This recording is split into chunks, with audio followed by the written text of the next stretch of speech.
ఇదిగో పేతురు ప్రార్థింపగా ఇదిగో పొందిన శక్తి నాకు కావాలి యేసయ్య అడుగుదాం గట్టిగా. స్తోత్రం. రెండు చేతులు పైకి చాపి ఇదిగో ఆయన వైపు ఇదిగో నీ హృదయం తెరిచి ప్రభు నాకు శక్తి కావాలయ్యా, నీ సామర్థ్యం నాకు కావాలి యేసయ్య, నీ ఆత్మాభిషేకం కావాలి యేసయ్య అడుగుదాం. హల్లెలూయా. దేవానికి వందనాలు. కృతజ్ఞతలు. స్తోత్రం. స్తోత్రం. పరిశుద్ధుడైన వందనాలు. నీ శక్తితో నింపండి, నీ శక్తితో నింపండి, నీ వాక్శక్తితో నింపండి, నీతో నింపుతున్నానయ్యా, నీ అభిషేకంతో నీతో నింపుతున్నాను. సహాయం చేయండి దేవునన్నయ్య. వందనాలు. దేవానికి స్తోత్రం. స్తోత్రం. హల్లెలూయా. హల్లెలూయా. హల్లెలూయా. హల్లెలూయా. దేవానికి వందనాలు. వందనాలు. స్తోత్రం. స్తోత్రం. స్తోత్రం. స్తోత్రం. పరిశుద్ధాత్మ దేవునికి వందనాలు. ఆనంద సరిపడగా స్తోత్రం. స్తోత్రం. మమ్మల్ని విలువైన దేవుడు, విడబోయిన దేవుడు, నీతిమైన దేవుడు, కాచి కాపాడుతున్న దేవునికి స్తోత్రం అయ్యా. హల్లెలూయా. హల్లెలూయా. సింహాల బోనులో దానియేలు పొందిన శక్తి ఇదిగో ఈ లోకంలోకి కావాలని అడుగు.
నీ పక్షాన ఉండవని ఎంతో ఆశ కలిగి ఉన్నాడు.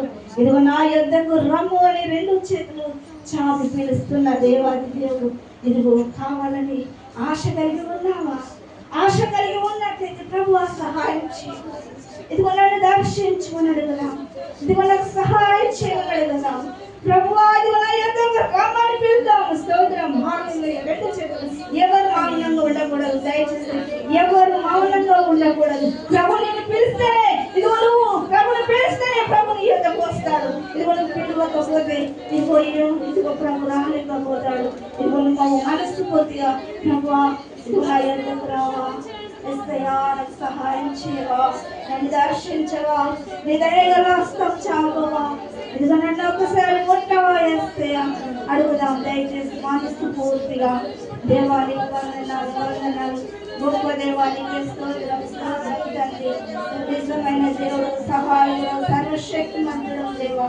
నీ ఓడిలో ఎంతో ఆనందమయ్యా, నీ ఓడిలో ఎంతో సంతోషం ఉంది. నా ప్రభు నీకు వందనాలు యేసయ్యానికి స్తోత్రం, స్తోత్రం తండ్రి.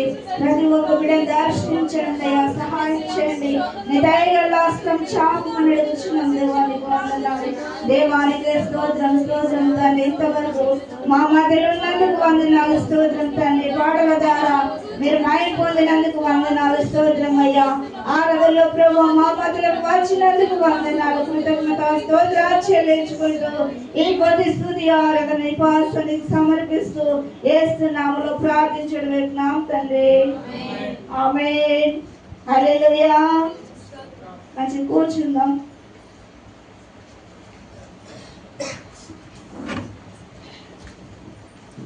మంచిది. ఎవరైనా సాక్ష్యం చెప్పాలనుకుంటే సాక్ష్యం.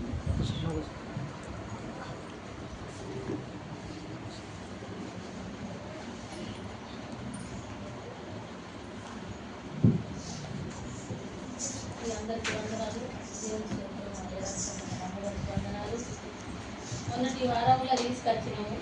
ఇప్పుడు కొంచెము తీరుగా పిల్లలు పిలుచుడు, తల్లితో కొంచెం మాట్లాడు, కొంచెం మంచిగా ఉంది. ఇంకా మంచిగా ఉండటానికి ఆ బిడ్డ నీటికే తీసుకొస్తా అని నేను దేవుడితో కొన్ని సాక్ష్యం చెప్పుకుంటా. మంచిగా ఆ బిడ్డ పిల్లలు కూడా ఓరలేక ఉంటుంది. ఒక్కొక్కసారి అట్లా అవుతుంది. మరి దేవుని నామనే బిడ్డ బైబిల్ దింపేసింది, బట్టలు కాలబెట్టింది. ఆ బిడ్డ కోసం రోజు కన్నీళ్ళు పెట్టి ఏది చెప్తున్న దేవుడితో మీరందరూ పాఠశాలలో పెట్టింది, అయ్యగారు అమ్మగారు పెట్టింది. ఆ బిడ్డను ముట్టి సుఖపరచడానికి మీరందరూ సాయం చేయండి. శైలజను, సాములను వాళ్ళు కూడా మరి ప్రార్థన లేదు, వాళ్ళు కూడా నమ్ముకున్న తట్టు వాళ్ళు వింటారు. వాళ్ళ కోసం బాగా ఇబ్బందులు కూడా జరుగుతున్నాయి కానీ చెప్పలేకపోతారు. వాళ్ళు కూడా మార్చుకోవాలి. అందరికి వందనాలు దేవుని. స్వప్న మానవాని కోసం బాగా చెప్పుకుంటా ఏడ్చిన ఒక సాక్ష్యం చెప్పుకుంటా అయ్యా, ఆ బిడ్డను బతి అయ్యా, ఆ బిడ్డ కూడా ఈ మందిరంలోకి వస్తానని ఒక మాట ఇచ్చింది అయ్యా అని సేవకులు కూడా చెప్పినాము. మనం అందరం కూడా చేస్తాము. ఆ బిడ్డ మంచిగా ఉంటే సేవకులు ఇక్కడికి రావాలని ఆశపడతాను. ఆ కుటుంబం రావాలి. ఆ కుటుంబం కోసం మీరందరూ ప్రార్థన చేయండి. స్వప్న మనమడు వాళ్ళందరి కోసం ప్రార్థనలు మీరు కూడా పెట్టి నేను చెప్తున్నా. వాళ్ళందరి కోసం మీరు అందరూ ప్రార్థన చేయండి. వాళ్ళ కోసం వాళ్ళు నటించుకోవద్దు. రాజా లక్ష్మి కోసం కూడా రోజు ప్రార్థన చేస్తాను. ఈ మందిరం రావాలి ఆ బిడ్డ కూడా అని చెప్తున్నా. ఇలా దేవుడు నడిపించిందంటే నాకే సంతోషం అనిపిస్తుంది. ఆ బిడ్డ కూడా ఆకుచాలు అయ్యి అన్నీ జరుగుతున్నాయి. ఆమె కూడా మంచిగా అందరూ ప్రార్థన చేస్తుంది. ఇక్కడికి నడిపించడానికి దేవుడి కృపను నడిపించాలి.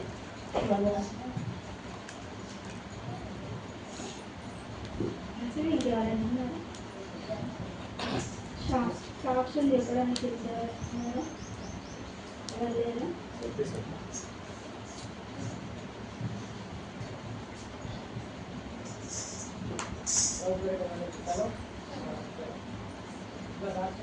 శుక్రవారం రోజు పని ఏంటంటే సాధిస్తూ పైసల విషయం కానీ తెలియదు. అలాంటి తెలిసి మరి పనిపోయినా పుట్టుగా పని ఎట్లంటే 22 కట్టడం మళ్ళీ 22 బట్టలు కలిపి హాస్టల్ పని చేసినాం. మనసు ఆపుకొని పని చల్లని నీళ్ళు మళ్ళీ కూడా ఇవ్వలేదు. అటువంటి సాధిస్తూ పనిపోయినాం. శుక్రవారం రోజు 3 రోజులు పోయిన పనికి. ఆ 3 రోజుల పైన రావాలని 4 రోజులు పెట్టుకోవాలి కష్టాలు. లేకపోతే పైసలు ఆపుకున్నా ప్రయాణికి పోయినాం. పొద్దున్నాకంటే సాయంత్రం వేడైంది. పని చేసి ఇంటికి వచ్చిన తర్వాత మా అమ్మకి చెప్పిన ఫోన్ చేసి, మళ్ళీ బాగా ఆగబెట్టి ఇలా బాగా కనీసం కట్టెల పని చేసినప్పుడు దీన్ని గట్టిగా ఆగబెట్టమ్మా నేను అసలు నాకు చెప్తా అని చెప్పిన మా దీన్ని ఆగబెట్టి ఇచ్చిన ఇంటికి వచ్చి అదే ఆలోచిస్తాను రేపు పైసలు ఇస్తాడా ఇయ్యడా రేపు నాకు అవసరం లేదు పైసలు ఇస్తాడా ఇయ్యడా అని అదే ఆలోచిస్తాను అసలు ఎందుకు పోయిన పనికి నేను పోయిన ఒక మనిషి తీసుకొని పోయినా మనిషి కూడా బాధపడ్డాడు ఇటువంటి వాళ్ళకి నన్ను ఎందుకు తీసుకొచ్చే వాళ్ళకి మాట్లాడలేదు ఎందుకు నేను తీసుకొస్తాను ఎందుకు రమ్మన్నా అంటే కొన్ని చల్లటి నీళ్ళు కూడా ఇచ్చేటోళ్ళు కాదు ఇచ్చు లేదు నీళ్ళు ఏమంటే తెచ్చుకోపోరని చెప్పుడు ఇంత ఘోరం కన్యాసులకు ఎందుకు తీసుకున్న బాధ్యత అని అదే ఆలోచిస్తాను పైసలు ఇస్తాడా ఇయ్యడా ఆలోచిస్తున్నా మంచిగా నీళ్ళు గట్టిగా వాడుతున్నా నేనే తెచ్చుకున్నా తెచ్చుకొని కూర్చున్నా స్నానం చేద్దామని డబ్బా నీళ్ళు అలా ముంచిగా సన్నీళ్ళు పోసుకోక డైరెక్ట్ అందులో ముంచుకొని మీద పోసుకున్నాం మంచి పొగలు వెళ్ళాయి నీళ్ళు అన్ని మొత్తం భూమి మీద అక్కడ చూసినా ఈ రైట్ షోల్డర్ మీద మొత్తం భుజం మీద పోసుకున్నాం మొత్తం పక్కన మంటలు వేసినాయి వెంటనే బుద్ధ రాసుకున్నాం మంట తక్కువ అయితే లేదు మా అమ్మాయి చర్చికి వచ్చింది మంట తక్కువ అయితే లేదు ఇంట్లోకి వచ్చిన వేరే రాసుకున్నాం రూపాయి ఖచ్చితంగా బుద్ధ రాదు బుక్కు రావద్దు ఖచ్చితంగా చెప్పుకుంటాం అది బుద్ధ పెట్టిన కొంచెం మంట మంటాను బాగా అంత విపరీతంగా వేడి డైరెక్ట్ ఇంకా తలగా పోసుకున్నట్టు ఎందుకో ఇంకా భుజం మీద పోసుకున్నాం అంత దేవుడు వేరే రాసుకున్నాం ఇంత కూడా అసలు వేరే రాసుకున్న 5 నిమిషాలకు మంటలే తెలియదు చిన్నప్పుడు చూసినా ఇంతంతా వేడి దగ్గర నాకు అవుతుంది అటువంటి ఉడుకు లేదు మా అమ్మ చెప్పిన గట్టిగా పెట్టామని నేను చేస్తా అంటే బాగా ఎవరైనా పని చేస్తానా బాగా వేడి ఉంటుంది ఇంకా వచ్చినాక గట్టిగా పెట్టని చెప్పిన అక్కడ చెప్పి అదే గట్టిగా ఉంటాయి నీళ్ళు డైరెక్ట్ నీళ్ళు ముంచుకుంటా ముంచుకొని పోసి మనకు పొద్దు మంటలే పొద్దుగా రాసినాయి తర్వాత గిట్టం చేసుకున్నా చెప్తే మనిషి చెప్పిన నచ్చాలి నవ్వేడు అసలు అప్పుడు రోజు అనుకున్నా నేను పిల్లలు బొగ్గులు అంటే పడిపోను చెప్పుకున్నారని చెప్పి నవ్వుతారు ప్రభావాలని వేరే రాసుకున్నా మంటలే లేదు అసలు అంత కూడా చిన్న కూడా ఏది లేదు నాకు రాబోయేది అట్లనే పొద్దున చిన్న సాక్షి ఏంటంటే బైక్ తీసుకొని రోడ్డు కద్దామని వచ్చిన మా అమ్మ అలికేసింది నీళ్ళతో వేసింది అనుకున్నాం ఆ బండి బావ బండి అది ఏంటంటే పక్కకు పెట్టిన బండి దాంట్లో కొన్ని నీళ్ళు పోతే లైనర్లు పట్టుకుంటాయి బ్రేక్ ప్యాడ్లు పట్టుకుంటాయి మా అమ్మ అలుపు బండి మీద పోసింది అది నేను చూసుకోలేదు బండి నడుపుకుంటూ వచ్చి బండి ఉంది నాలుగు బండి దగ్గర దాటే టైంలో బ్రేక్ వేసినాక అవతల సైడ్ బండి పడ్డది అంటే నేను కింద బండి మొత్తం ఆడిన అవతల సైడ్ బ్రేక్లు పట్టుకున్నాయి లైనర్లు గేట్ దిగలేదు లైనర్లు పట్టుకుంటే బండి కింద పడ్డది మేము అడిగితే లేట్ ఒకవేళ అడిగితే ఆ బండ మీద అయితే నాటే కష్టం బండి మీద ఖచ్చితంగా దిగలేదు అది చిన్నదే కానీ ఒకవేళ అది బండ మీద జరిగితే మాత్రం ఖచ్చితంగా దెబ్బలు పడదు ఆ విధంగా దేవుడు కాపాడని దేవుడు చూసుకోవడం అందరూ పుష్పాలు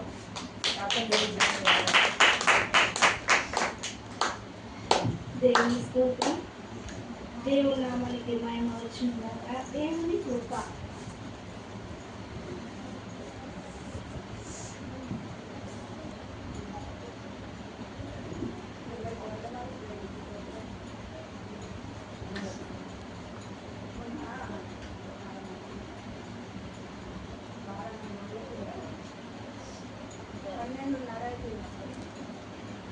బాగా మురుగుతున్నాయి ఎందుకో మురుగుతున్నాయని నాకు అప్పటికే అంటే లేవబుద్ధి అవుతుంది వేరే కుక్కర్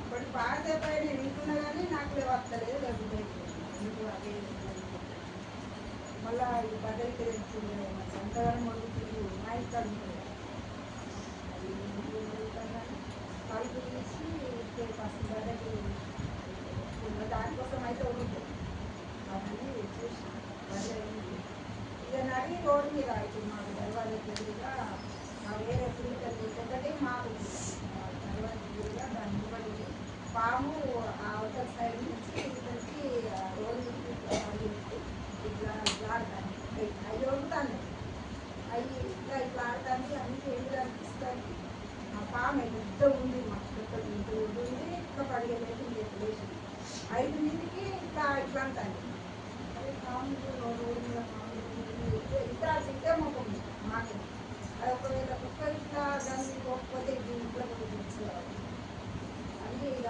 అప్పుడు మా ఇష్టం లేదు ఇక మా ఇంట్లో విషయం అప్పుడు నీళ్ళే తింటామంటే చీకటి ఉంది అది యాక్చువల్ ఇక అది లేపుకొని పోయేసరికి మా కుక్కకి అటు సైడే ఉంటుంది అది ఒకవేళ కుక్క మొదలొక ఉంటే కలుపులో కొన్ని కుక్కలు అది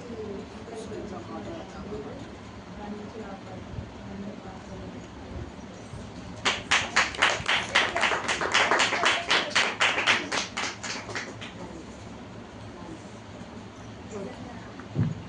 దేవుని యొక్క కృపగల ప్రతి క్షణం ప్రతి దినం ఏ పరిస్థితిలో ఉన్నా ఏ స్థితిలో ఉన్నా ఆయన మనల్ని విడవడు విడవాడు. నిత్యమైన కృపలో ఆయన మనల్ని కాచి కాపాడే దేవుడు. ఎలాంటి భయంకరమైన పరిస్థితులు వచ్చినప్పుడు కూడా ఆ పరిస్థితుల నుంచి నేను తప్పించగల దేవుడు. అవునా కదా? మంచి దేవుడు నామానికి మహిమకలను ఒకసారి గట్టిగా చెప్పగలరా? ఎంతో గొప్ప దేవుడు అండి. మీ పక్షంగా మా పక్షానికి మనల్ని ఎంతగానో కాచి కాపాడుతున్న దేవుడు. ఆయన కనపాప వలె మనల్ని కాచి కాపాడుతున్న దేవుడు. అవునా కదా? మరి అలాంటి దేవునికి ఏం చేద్దాం? ప్రతి క్షణం కాచి కాపాడుతున్న దేవునికి ఏం చేద్దాం? ఏం చేయవలసిన అవసరం లేదు. నీ లక్షలో నీ ధనము నీ డబ్బు ఏదో ఇవ్వవలసిన అవసరం లేదు. నీ హృదయం ఇస్తే చాలు. అవునా కదా? మరి ఆ హృదయంతో ప్రార్థన చేద్దామా? చెప్పబడిన సాక్ష్యంలో కొరకు ప్రార్థన చేద్దాం. అందరు చేస్తారా? ఒకరు చేస్తారా? వేస్తండి. ఏకస్వరంతో చేద్దామా? అందరు సిద్ధమా? మరి వాళ్ళు చేస్తారని సైలెంట్ ఉండకూడదు. నేను వింటాను చేయాలి. ఎవరెవరు చేస్తారని చూస్తాను కళ్ళు. అవునా? చెప్పబడిన సాక్ష్యాలు గుర్తున్నాయి కదా? మంచి ప్రార్థన చేద్దాం. స్తోత్రం, హల్లెలూయా. దేవానికి వందనాలు, స్వరమెత్తి ప్రార్థన చేద్దాం. కుటుంబం కొరకు ప్రార్థన చేసినప్పుడు వారి కుటుంబం ఎంతో దీవించబడుతుంది. ఆ కుటుంబాన్ని బట్టి దేవుడు నిన్ను దీవిస్తాడు. స్తోత్రం, హల్లెలూయా. దేవానికి వందనాలు. స్తోత్రం తండ్రి. దుర్గత్వం బట్టి నీకు వందనాలు. సతీష్ని బట్టి స్తోత్రం తండ్రి. ప్రియ కుమారుడు ప్రభు అయిపోయిన వేడిగా నీళ్ళు ప్రభు అదిగో స్నానం చేస్తున్నప్పుడు చేస్తాయా ఇదిగో నా తను ఎలాంటి గాయములు లేకుండా ప్రభు మీరు రక్షించారు. నీ కృపణ నీ కుమారుని పట్ల సహాయం చేస్తారు. దేవానికి వందనాలు. నీ కృప లేకపోతే తండ్రి మేము ఒక్క క్షణంలో జీవించలేమయ్యా. నీ కృపలోనే ఎంతగానో కాచి కాపాడుతున్న దేవుడు వేస్తానికి స్తోత్రం తండ్రి. అందుని బట్టి నీ కృతజ్ఞతలు స్తోత్రాలు వందనాలు చెల్లిస్తున్నాను. సహాయం చేయండి. బిడ్డలను దీవించండి, ఆశ్రయించండి. బిడ్డలు చెప్పిన సాక్ష్యాన్ని దీవించమని ప్రార్థిస్తున్నానయ్యా. ఇంకా బిడ్డలు అనేకమైన సాక్ష్యములు కలిగి ప్రభు నీ కొరకు తండ్రి మహిమకరంగా ప్రభు నీకు మహిమ వచ్చినట్లు తండ్రి బిడ్డలు నిలబడినట్లుగా సహాయం చేయండి. దీవించండి, ఆశ్రయించమని వచ్చిన దేవ స్తోత్రం తండ్రి. తేజక కుటుంబాన్ని బట్టి నీకు వందనాలు. స్తోత్రం తండ్రి. బిడ్డ ప్రభు రాత్రి వేళ సమయంలో నా తండ్రి కుక్కలు మొరుగుతున్నాయని ప్రభు ఇదిగో బయటకు వచ్చి చూసినప్పుడు నా దేవ ఇదిగో భయంకరమైన పాపము నా తండ్రి ఇదిగో మన ప్రభు కుక్కల ద్వారా ప్రభు బిడ్డలు ప్రభు మీరు బయటకు నడిపించారు తండ్రి. ఇదిగో నా తండ్రి ఎలాంటి అపాయం లేకుండా ప్రభు మీ బిడ్డలు కాచి కాపాడి ఉన్నారు దేవా స్తోత్రం తండ్రి. మీరు సహాయం చేసిన కృపకైన స్తోత్రం తండ్రి. మీరు బిడ్డల పట్ల మీరు చూస్తున్న కృపకైనకు వందనాలు స్తోత్రాలు చెల్లించుకున్నాం దేవా. ఇంకా ప్రభు నీ బిడ్డలు తోడుగా నేడం అండగా ఉండి నీ బిడ్డను దీవించి ఆశ్రయించి మా పొందు నడిపించినాం దేవా స్తోత్రం తండ్రి. కూడు నీ బిడ్డలందరినీ బట్టి నీకు వందనాలు. పేరు పేరును బట్టి నీకు వందనాలు. స్తోత్రం తండ్రి. బిడ్డలందరినీ కాచి కాపాడి నీ బిడ్డలందరినీ దీవించి ఆశ్రయించి మా పొందమని ఏస్తున్నాములో ప్రార్థించడం వేస్తున్నాం తండ్రి. ఆమేన్. వాక్యంలో చూద్దాం. లూకా సువార్త 11వ అధ్యాయము 5వ వచనము. లూకా సువార్త 11వ అధ్యాయము 5వ వచనము చదివి సహాయం చేయకపోవచ్చు. మరియు ఆయన వారితో ఇట్లనను, మీలో ఎవరికైనా ఒక స్నేహితుడు ఉండగా అతడు అర్ధరాత్రి వేళ ఆ స్నేహితుని వద్దకు వెళ్ళి, స్నేహితుడా నాకు 3 రొట్టెలు బదులిమ్ము. చాలు మంచిది. ప్రార్థన చేసుకుందాం. స్తోత్రం తండ్రి. సర్వశక్తిమంతుడానికి వందనాలు. ప్రయాణంలో నాకు తోడుగు నేను నడిపించినందుకు వందనాలు. ఇక్కడ నిలబెట్టినందుకు వందనాలు. స్తోత్రం తండ్రి. దేవా నేను కాదు ప్రభా నాలో ఉండి నువ్వు మాట్లాడి ఇక్కడ కావలసిన ఆత్మీయ ఆహారాన్ని అందించిన వేస్తున్నావు ప్రార్థించలేస్తున్నాం తండ్రి. ఆమేన్. Praise the Lord. దేవుని నామానికి మహిమ కలుగునుగాక. లూకా సువార్త 11వ అధ్యాయము 5వ వచనంలో మరియు ఆయన వారితో ఇట్లనెను, మీలో ఎవరికైనాను ఒక స్నేహితుడు ఉండగా అతడు అర్ధరాత్రి వేళ ఆ స్నేహితుడిని యొద్దకు వెళ్ళి, ఆ స్నేహితుడు నాకు 3 రొట్టెలు బదిలిమ్ము అని అడిగాడు. ఇక్కడ దేవుని యొక్క మాట ఏం సెలవిస్తుందనంటే, ఒక స్నేహితుడు ఇంటికి వచ్చారు. ఎక్కడ వచ్చారు? ఆయన ఊరికెళ్ళి వచ్చి మార్గంలో గుర్తుకొచ్చావు. నువ్వు గుర్తుకొచ్చినాక, అయ్యో మా ఫ్రెండ్ ఇక్కడ ఉంది కదా, మా దోస్తు ఇక్కడ ఉంది కదా, ఒకసారి కలిసిపోదామని అర్ధరాత్రి వచ్చింది అనుకో. స్నేహితురాలే కానీ స్నేహితుడే కానీ మీరు ఏం చేస్తారండి? ఆ సమయంలో మీ ఇంట్లో ఏం లేదనుకుందాం, ఏం చేస్తారండి చెప్పండి? అందరూ తెలిసిన విషయమే, అందరికి ఒక మూల జరిగిన విషయాలు, అవునా కాదా? బైబిల్లో ఉంది మన కుటుంబంలో జరిగిన విషయాలు. ఒకప్పుడు నేను చిన్నగా ఉన్నప్పుడు వడి తీసుకునే వాళ్ళు, ఇచ్చేవాళ్ళు. అట్లా ఒక స్నేహితుడు ప్రయాణం అయి ఒక ఊరికి వెళ్ళి వచ్చేటప్పుడట అర్ధరాత్రి అంటే ఏ టైము? 12 కావచ్చు, 1 కావచ్చు, 2 కావచ్చు కదా. ఆ సమయంలో ఒక స్నేహితుని ఇంటికి వచ్చాడట. వచ్చినప్పుడు ఆ స్నేహితుని వాళ్ళ ఇంట్లో తినడానికి, ఆయనకు పెట్టడానికి, ఆమెకు పెట్టడానికి ఏమీ లేదని అనుకుంటా. ఇక్కడ లేదు కూడా, వాక్యంలో ఉంది. వదిలిమని అడుగుతున్నాడట స్నేహితుడు. మరి ఆ స్నేహితుడు ఇంకో స్నేహితుడి దగ్గరికి వెళ్ళాడు. చూద్దాం వాక్యంలోకి. 6వ చూడండి. నా స్నేహితుడు ప్రయాణము చేయుచు మార్గంలో నా యొద్దకు వచ్చి ఉన్నాడు. అతనికి పెట్టుటకు నా యొద్ద ఏమీ లేదని అతనితో చెప్పిన ఎడల అతడు లోపలనే ఉండి నన్ను చదవండి. నన్ను తొందర పెట్టవద్దు, తలుపు వేసి ఉన్నది, నా చిన్నపిల్లలు నాతో కూడా పండుకొని ఉన్నారు, నేను లేచి ఇయ్యలేనని చెప్పున ఇతడు తన స్నేహితులైనందున లేచి ఇయ్యకపోయినను అతడు సిగ్గుమాలి మాటికి అడుగుట వలనైనను లేచి అతనికి కావలసినవన్నీ ఇచ్చును అని మీతో చెప్పుచున్నాను.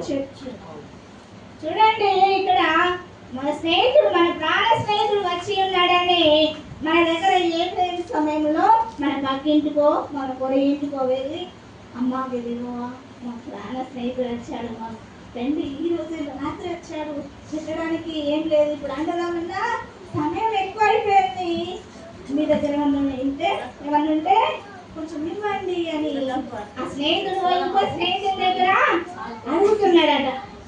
అడుగుతున్నప్పుడు ఆ స్నేహితుడు ఏమని బదులు చెప్పాలి? ఏమని చెప్పాలి చెప్పండి? మీ దగ్గర ఒక 100 రూపాయలు ఉన్నాయి, నాకు 100 రూపాయలు అవసరం. నేను వచ్చి, అమ్మ లక్ష్మమ్మ నాకు ఒక 100 రూపాయలు అవసరం ఉంది అని అడుగుతాను. పాశ్రమ్మ కదా పాపం అడిగింది అని ఇస్తావు. పాశ్రమ్మ కదా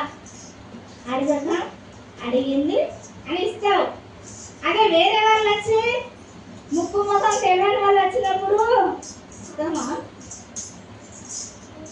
ఆలోచన చేయండి. ఇస్తామా? ఇవ్వగలుగుతామా? చెప్పండి. ఫస్ట్ ఏమడుగుతారు? మీరు ఎక్కడ, మీరేవుడు, మీ పేరేం లేదు, మీకు ఎందుకు ఇవ్వాలి, ఫస్ట్ ఎందుకు ఇవ్వాలనే మాట వస్తుంది కదా. చూడండి, ప్రాణ స్నేహితుడు ఎవరనంటే నిజమైన దేవుడు, మంచి దేవుడు యేసు ప్రభు. ఆ యేసు ప్రభు అంటూ నువ్వు ఏదైనా అడిగితే ఆయన ఇవ్వగలడు.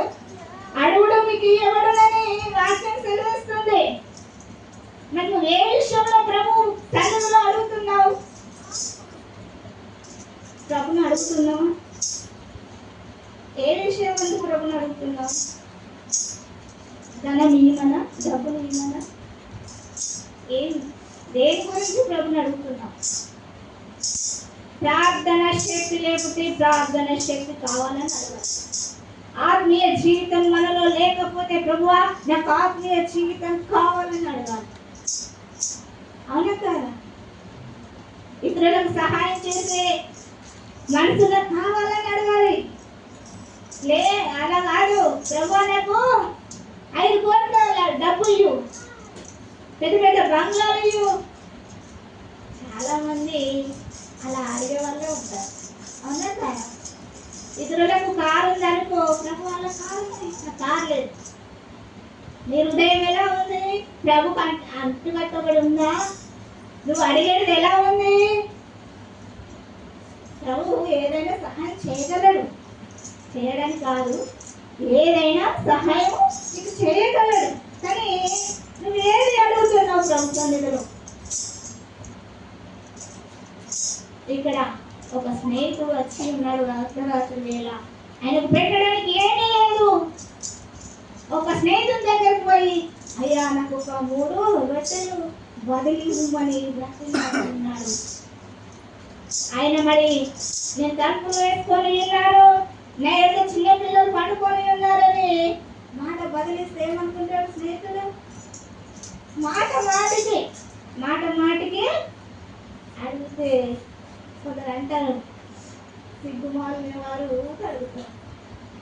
ఏదైనా లేక అయ్యో ఈమె ఇస్తారన్న నమ్మకంతో ఆశతో ఎదురు వచ్చి అడిగినప్పుడు ఊకే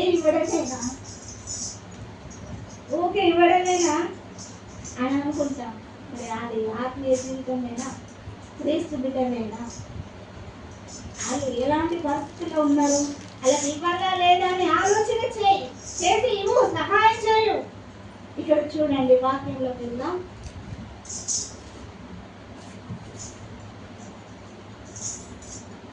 7వ వచనం చూడండి. అతడు లోపలనే ఉండి నన్ను తొందర పెట్టవద్దు, తలుపులు వేసి ఉన్నది, నా చిన్న పిల్లలు నాతో కూడా పండుకొని ఉన్నారు, నేను లేచి ఇయ్యలేనని చెప్పునా. అతడు తన స్నేహితుడైనందున లేచి ఇయ్యకపోయినా నన్ను అతడు సిగ్గుమాలిన మాటికి అడుగుట వలన నేను లేచి అతనికి కావలసి అన్ని మాటికి వచ్చి ఒక స్నేహితుడు అడుగుతానికి ఎట్లా అనిపిస్తుంది? చాలా అనిపిస్తుంది కదా. అవును కావచ్చు, లేదు కావచ్చు, ఇద్దాం, సహాయం చేద్దాం. మరి ఒక స్నేహితుడే నేను అడుగుతా, మరి నువ్వు ప్రభును పరలోకమందున్న తండ్రి నేను వాడు తీయలేదా? ఇస్తాడా లేదా? నీ కుటుంబంలో సమస్యలు ఉన్నాయా? నీ కుటుంబంలో కుమారుడు కానీ కుమార్తె కానీ నీ మాట వింటలేరా? అయ్యా నా కుమారుడు ఈ విధంగా ఉన్నాడు, ఈ విధంగా నా కుమార్తె ఉంది అని వాళ్ళు మాట్లాడలేరని ప్రభుని సహాయం అడుగు. ఈ లోకంలో కాదు, ఈ లోకంలో స్నేహితులను కొంతవరకే నీకు సహాయం చేయగలను. ప్రభు మాత్రము నీకు ఎల్లప్పుడూ సహాయం చేయగలరు. నువ్వు ఎలాంటి స్థితిలో ఉన్నా, ఎలాంటి పరిస్థితుల్లో ఉన్నా, చెప్పుకోలేని బాధలు ఉన్నావని నువ్వు ప్రభుని అడగాలి. ప్రభు నాకు సహాయం చేయగలరు. ఇక్కడ చూడండి, ఆ స్నేహితుడు వచ్చి మాటి కలుగుతున్నాడట. అదేవిధంగా నువ్వు ప్రభుని అడిగితే ఇవ్వలేడా? ఇప్పుడు మనం సపోజ్ చెప్తున్నాం, మనం తల్లిదండ్రులుగా ఇక్కడ ఉన్నాం, అవునా లేదా? అందరు పిల్లలు ఉన్నారు లేదా? అందరు పిల్లలు ఉన్నారు. పిల్లలకు ఏదన్నా అవసరమై ఉంది, వాళ్ళు నా దగ్గరకు వచ్చి అమ్మా నాకు ఇది అవసరం ఉంది, సహాయం చేయలేవా అడిగినప్పుడు లేపో ఏం సహాయం చేయాలి అని అంటారా? డబ్బుల సహాయం అడిగిల్లు అనుకో, నేను ఇవ్వనుకో అని అంటారా? తండ్రి యొక్కకు వెళ్ళి డాడీ నాకు ఇది సాయం కావాలి అని అడిగినప్పుడు డాడీ కోపం చేస్తాడు కావచ్చు, తర్వాత ఇస్తాడా లేదా? సాయం చేస్తాడా లేదా? మరి ఈ లోకంలోనే మన తల్లిదండ్రులు మన పిల్లల్ని పట్ల ఎంతో సహాయం చేస్తున్నాడు. మరి నేను కన్న తండ్రి ఉన్నాడు కదా, నేను సృష్టించిన తండ్రి ఉన్నాడు కదా, మరి ఆ తండ్రిని నువ్వు ఏ విధంగా అడుగుతున్నావు? మనస్ఫూర్తిగా, వ్యర్థమైనవి కాదు. ఆయన సామర్థ్యం మనకు కావాలి, ఆయన శక్తి కావాలి, ఆయన పరిశుద్ధాత్మ శక్తి మనకు కావాలని అడగాలి. ఏదో డబ్బు కావాలి, ధనం కావాలంటే ఇస్తాడా? ఏదో డబ్బు కావాలి, ధనం కావాలి, బంగ్లాలు కావాలి అని అడిగితే ఇస్తాడా? ఇవ్వలేదు. ఎందుకో తెలుసా? మొదటగా నా నీతిని నా రాజ్యాన్ని వెతుకుడి, అప్పుడు మీకు అన్నీ అనుగ్రహింపబడును. మరి ఆయన మొదటిగా ఆయన నీతిని రాజ్యాన్ని వెతకాలన్నట. ఆయన నీతిని రాజ్యాన్ని వెతకక నువ్వు సహాయం అడిగిన వరకు ప్రభు కూడా నేను రక్షిస్తాను. ఒక సంఘటన మా జీవితంలో కూడా జరిగింది. ఒక దైవజనులు ప్రసంగం చేయడానికి మంచిర్యాల సైడ్ వచ్చి ఉన్నారు. రాత్రి 8:30కు ఆయన బస్సు లేదు పాపం. బస్సు లేక ఆయన నిర్మల్ వెళ్ళాలి, బస్సు లేదు. 9 అవుతుంది, బస్సు లేదు ఆయనకు. మా పాస్టర్ పాపం ఆయనకు సడన్గా గుర్తొచ్చిందట, అలా పాస్టర్ ఉన్నాడు కదా, పాస్టర్ దగ్గరికి వెళ్దాం అని ఫోన్ చేశాడు. ఫోన్ చేసినాక నేను ఆహ్వానించినాం కానీ ఇంట్లో మేము వండుకున్న అన్నం అయిపోయింది. వండుకున్న అన్నము అయిపోయింది, కూర మాత్రమే మిగిలింది. నేను టెన్షన్ పడుతున్నాను. దైవజనులు వస్తున్నారు, పాపం తిన్నారో లేదో, మరి ఏం చేయాలి రాత్రి?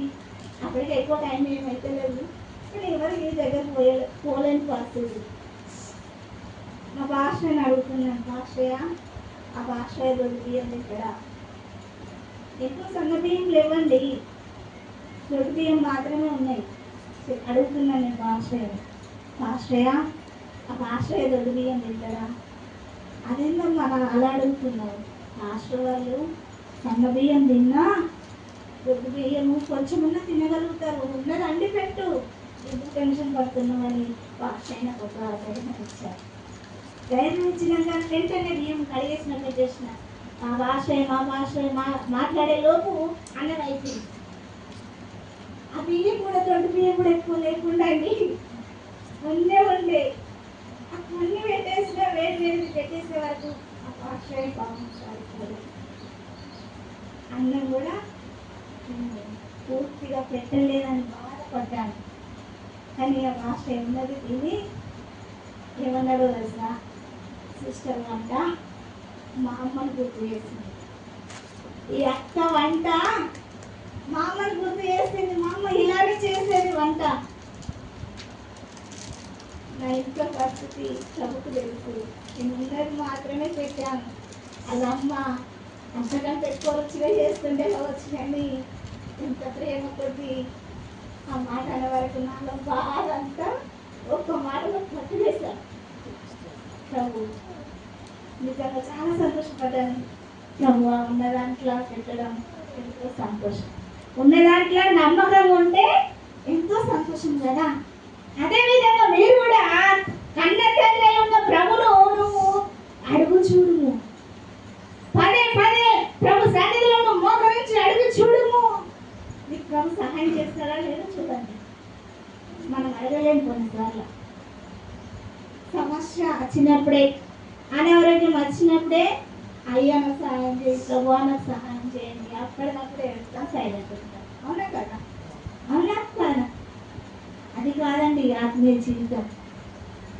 అదా ఆత్మీయ జీవితం కదా? కాదండి. ప్రతి క్షణము నీకు సహాయం చేయగల దేవుడు నీ పక్షాన్ని ఉన్నాడని గుర్తుంచుకోవాలి. నువ్వు అడిగిందల్లా ఆయన సహాయం చేయగలడు. చూడండి వాక్యంలోకి వెళ్దాము. ఆ స్నేహితుడట మాటికట బదులు 3 రొట్టెలు బదులు ఇవ్వమని అడుగుతున్నాడట. అడిగినప్పుడు ఆ స్నేహితుడు మరి అన్ని కారణాలు చెప్తే ఏ విధంగా ఉంటుంది? పిల్లలు ఉన్నారు, డోర్ మూసేశాను, ఇప్పుడు లేచి ఇస్తే నా పిల్లలు లేస్తారేమో అని చెప్తే ఎలా ఉంటుందండి? బాగుండదు. ఆయన చూడండి కావలసినవన్నీ, ఆ వ్యక్తికి కావలసినవన్నీ ఇచ్చి ఉన్నాడట. చూడండి మీ ప్రభు, మీ తండ్రి, మీ కన్న తండ్రి ఉన్నాడు మీ పక్షాన. నువ్వు బాధపడవలసిన అవసరం లేదండి. సమస్య వచ్చినప్పుడు నువ్వు పరిగెత్తవలసిన అవసరం లేదు. ఫస్ట్ మోకరించి ప్రార్థన చేయి, ప్రభువా నేను ఇది ఏం చేయాలి?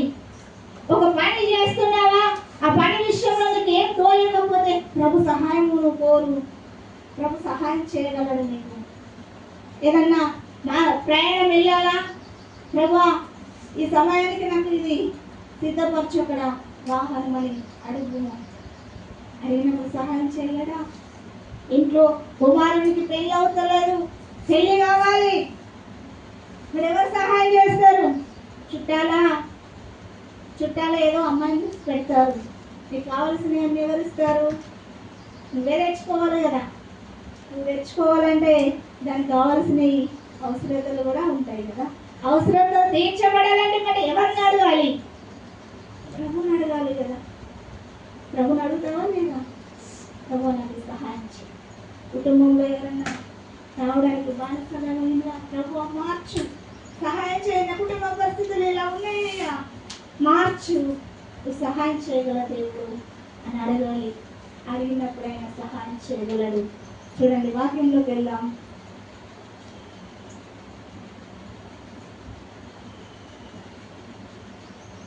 తొమ్మిది చూడండి.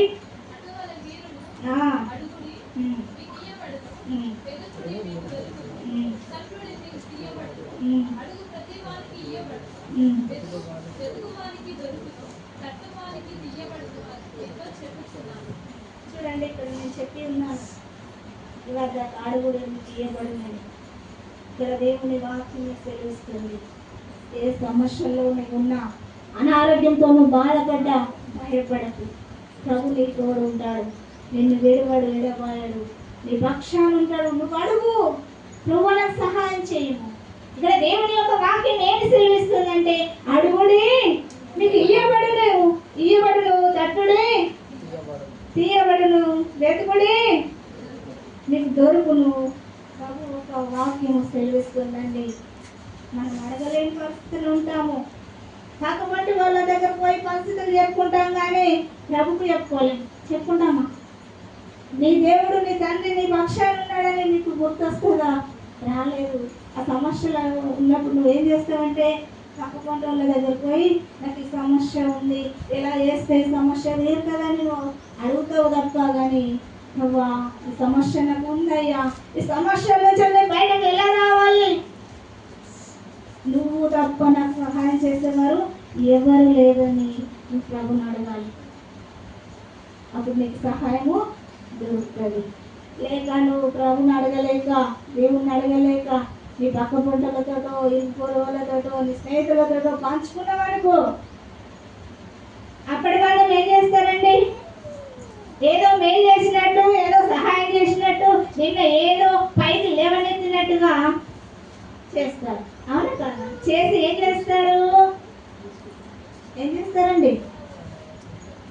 పక్క పంట వాళ్ళ దగ్గర పోయి, ఇవాళ పరిస్థితి ఇలా, ఆయన పరిస్థితి ఇలా ఉంది, నా దగ్గరకు వచ్చి చెప్పుకున్నది, ఏమైంది? ఒక నోట్లోకి వెళ్ళి ఇంకో నోట్లోకి వెళ్ళిపోతుంది. అది ఎంతమంది చుట్టుకొని వస్తుంది? వాడ మొత్తం చుట్టుకొని. ఆ వాడ మొత్తం అందరూ వచ్చి మీకు సహాయం చేయగలరా? చేయలేరు. మీరు కృంగదీస్తారు. ఇంకా ఆ సమస్య నుంచి నువ్వు బయటకు ఎలా రావాలని నువ్వు ఆలోచన చేయాలి. కానీ ఎవరో సహాయం చేస్తారని నువ్వు పరిగెత్తి చెప్పుకున్నావు అనుకో, నీ మీద 10 రాళ్ళు వేస్తారు. కానీ ఆ 10 రాళ్ళు తీయడానికి ముందుకు ఎవరు రారు. మరి ఎవరు ఉన్నారు? ఆ 10 రాళ్ళు తీసివేయడానికి ప్రభు మాత్రమే ఉన్నాడు, సహాయం చేయగలడు. నువ్వు ఎలాంటి పరిస్థితుల్లో ఉన్నా, ఏ సమస్యలో ఉన్నా, ఏ అనారోగ్యంలో ఉన్నా, నువ్వు భయపడకు.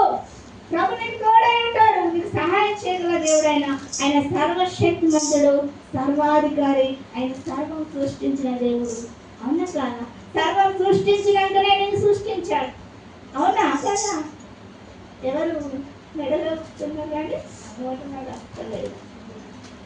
సర్వం సృష్టించినాకనే నేను సృష్టించాడు. నీకు ఏది కావాలో సమస్తాన్ని సృష్టించినాకనే నేను సృష్టించాడు.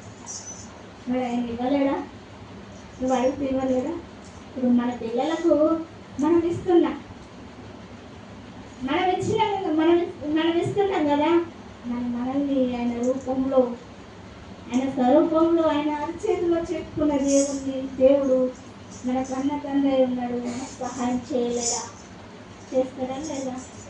అది మనము పోవాలి. సమస్యను బట్టి నువ్వు కృంగిపోతే అక్కడనే ఉండిపోతావు. దయచేసి నువ్వు బాధను బట్టి, అనారోగ్యం బట్టి నువ్వు కృంగిపోతే అక్కడనే ఉండిపోతావు. మార్గం అంటూ ఉన్నది, కానీ నువ్వు అది గ్రహించుకుంటలేవు.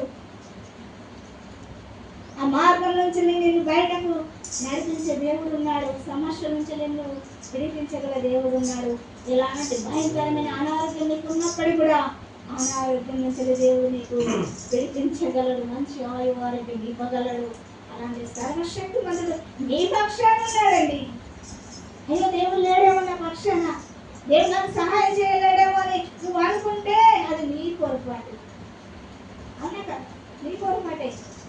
ప్రభు సన్నిధిలో కూర్చొని ప్రభు నాకు సహాయం చేయమని నువ్వు అడిగితేనే కదా నోరు వేసి, నోరు తెరువును బాగుగా నింపాలి. అవునా కదా? ప్రభు వాక్యం తెలుస్తుందండి. మనం మనసు పూర్తిగా ఆయన అడగాలండి.